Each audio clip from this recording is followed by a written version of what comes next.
Hola gente, bueno, estoy por subir algo a mi canal principal, Planeta Aspergia Anunnaki. Esta vez que se me ocurrió la batalla de Actium, el trágico final de Marco Antonio y Cleopatra. Pues justamente esa es la batalla que era decisiva para el Egipto tolemaico, para Cesarión y para Cleopatra y para Marco Antonio.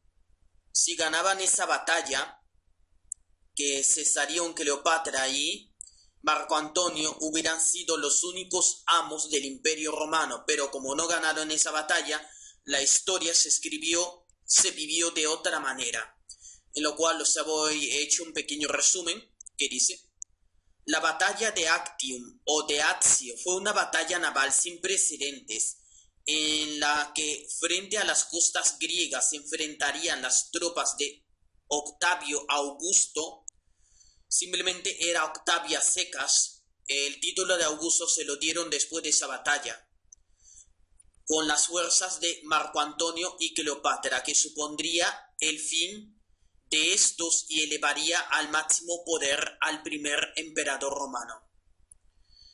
En esa época, Octavio todavía no había recibido el título de emperador, pero tenía que darse esa batalla. ¿Por qué? Porque justamente tenía, en teoría, Marco Antonio había dado tierras propias del Imperio Romano a su amante Cleopatra.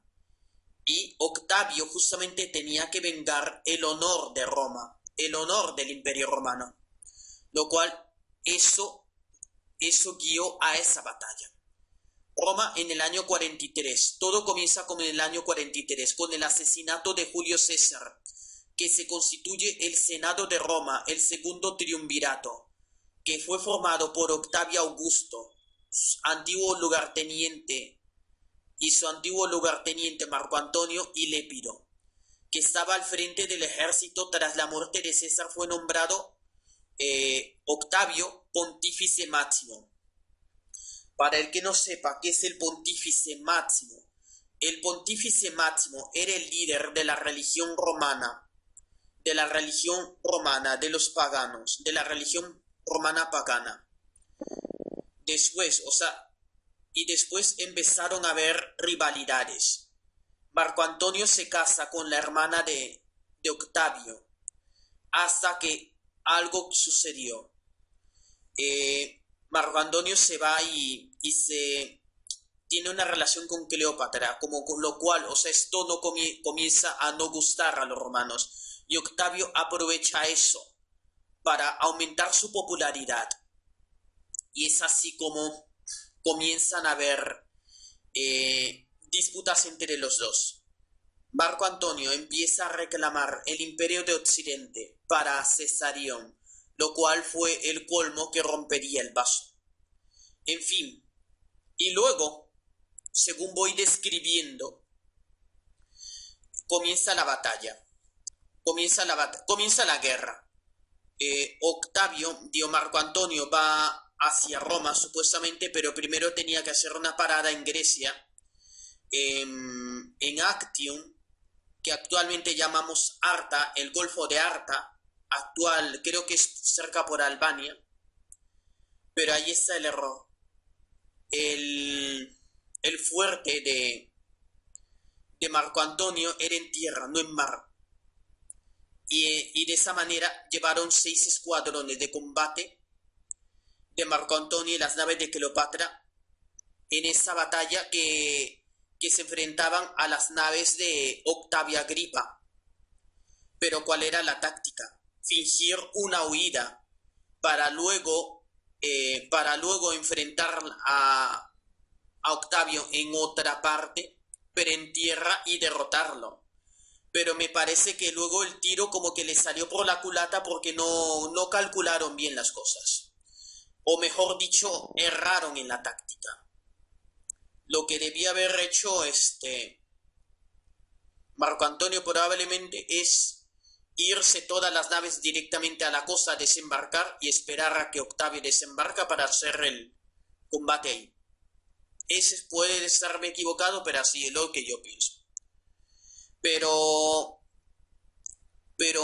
lo que se planteaba era parecida a una pelea como un combate en tierra, es decir, un combate mural, es decir, tres o cuatro acometían una de Antonio, usaban chuzazos, lanzas, alabardas de hierro y de hierro hecha ascuas, fuego mejor dicho, se lanzaban proyectiles unos a otros, lo cual, o sea, usaron catapultas arrojadizas, pero sin estar decidida la batalla no estaba decidida.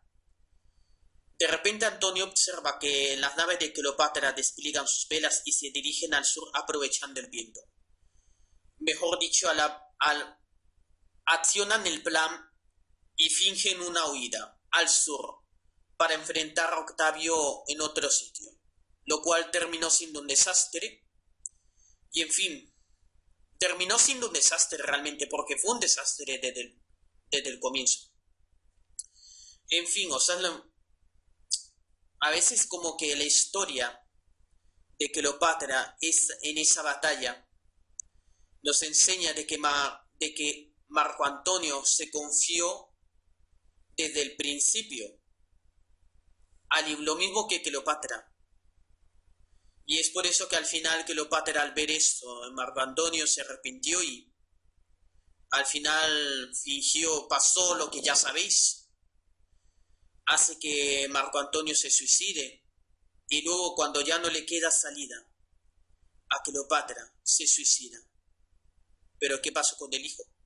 Cesarión fue asesinado. En fin, esa es prácticamente la historia de que esa batalla de haberse ganado, otra hubiera sido la historia, hubiera sido otra, pero no fue así. A muchos de nosotros nos encantaría ver a Marco Antonio como emperador romano en otra línea temporal, a lo mejor en otra línea paralela, en otra línea de la historia paralela ocurrió lo contrario, que más bien Marco Antonio y Cleopatra ganaron esa batalla y quien se terminó suicidando no fue esa pareja, fue Octavio. Es simplemente es una paradoja mía. En fin, gracias por todo a Planetas Persianonaki. Y más vale un suscriptor real que una yunta de multicuentas. Y hasta luego. Por cierto, si te has suscrito a este canal, dale click a la campanita. Dale click a la campanita. Y si te ha parecido bueno el vídeo, porque simplemente es bla bla bla bla bla bla, porque es dar una opinión y contar tipo el narrador de cuentos. Si te ha parecido bueno, aunque solamente improvisado, pues compártelo en tus redes sociales. Compártelo y difúndelo. Gracias. Hasta luego. Hasta luego, gente.